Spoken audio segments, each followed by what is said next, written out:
Thanks, everyone, for joining this podcast on 99 Degrees EDUCINOME.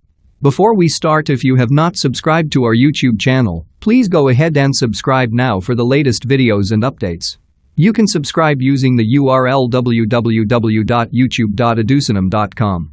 You can also read our blogs on educinome.com. I would like to thank 𝐀𝐮𝐝 for inviting me for this podcast. So if you are ready, let's get started. Ransomware attack disrupts the Weather Channel for 90 minutes. The Weather Channel, a pay television channel of America and a business unit of entertainment studios, was hit by a ransomware attack which led to 90-minute downtime of live broadcasting.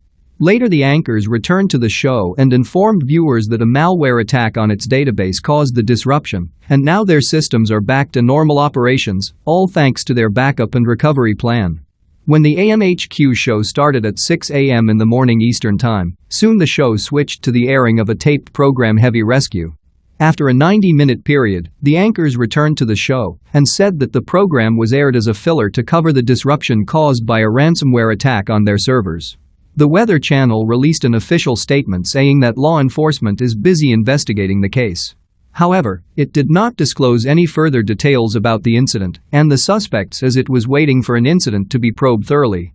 Soon, certain Twitterati's following the Weather Channel started to circulate the news that the servers of the channel were under the siege of Russian or Chinese intelligence, and went on to the extent to say that the ransomware was spread into the network through an email phishing attack. However, the 36-year-old company, which is into media and entertainment, failed to acknowledge the news and said that they were just assumptions of their beloved channel followers. The Weather Channel is a business unit of Landmark Communications which was founded in 1982. It is basically a pay-to-subscribe television service which is reported to have 79.128 million active users across the United States. It offers services both in HD and standard digital format. It basically airs weather forecasts and analysis, along with certain entertainment programs related to weather. So what is ransomware? Ransomware is a form of malware that encrypts a victim's files. The attacker then demands a ransom from the victim to restore access to the data upon payment. How ransomware planted on victim's machine? There are a number of vectors ransomware can take to access a computer. One of the most common delivery systems is phishing spam attachments that come to the victim in an email, masquerading as a file they should trust. Once they're downloaded and opened, they can take over the victim's computer, especially if they have built-in social engineering tools that trick users into allowing administrative access. Some other, more aggressive forms of ransomware, like NotPetya, exploit security holes to infect computers without needing to trick users. How hackers choose their targets? There are several different ways attackers choose the organizations they target with ransomware. Sometimes it's a matter of opportunity. For instance, attackers might target universities because they tend to have smaller security teams and a disparate user base that does a lot of file sharing, making it easier to penetrate their defenses. On the other hand, some organizations are tempting targets because they seem more likely to pay a ransom quickly. For instance, government agencies or medical facilities often need immediate access to their files.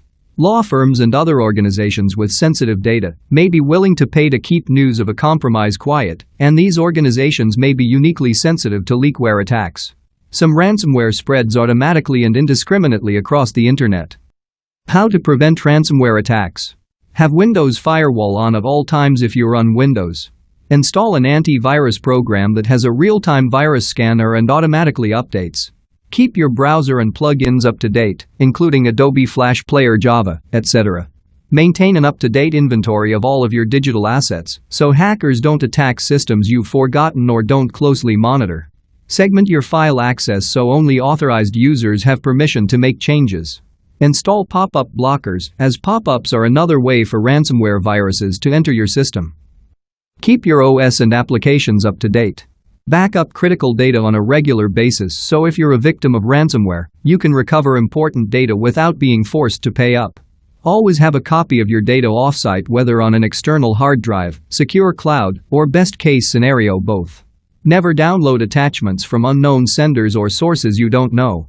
Don't download and execute unauthorized applications from the internet unless they are from a trusted source and have been scanned for malware.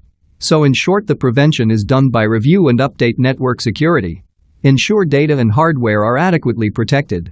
Change online behaviors and practices. What to do if you are a victim of a ransomware attack? Disconnect the infected machine from the network and internet so ransomware doesn't spread to other machines. Run a virus scanner from a bootable disk or USB drive, also known as offline virus scan, to try to remove the virus from the machine. Do a system restore to take your machine back to a previous state. This option is in earlier versions of Windows. Reformat the hard drive and reinstall your last backup.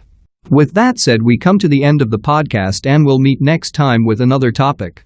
Thanks for your time and have a great day ahead.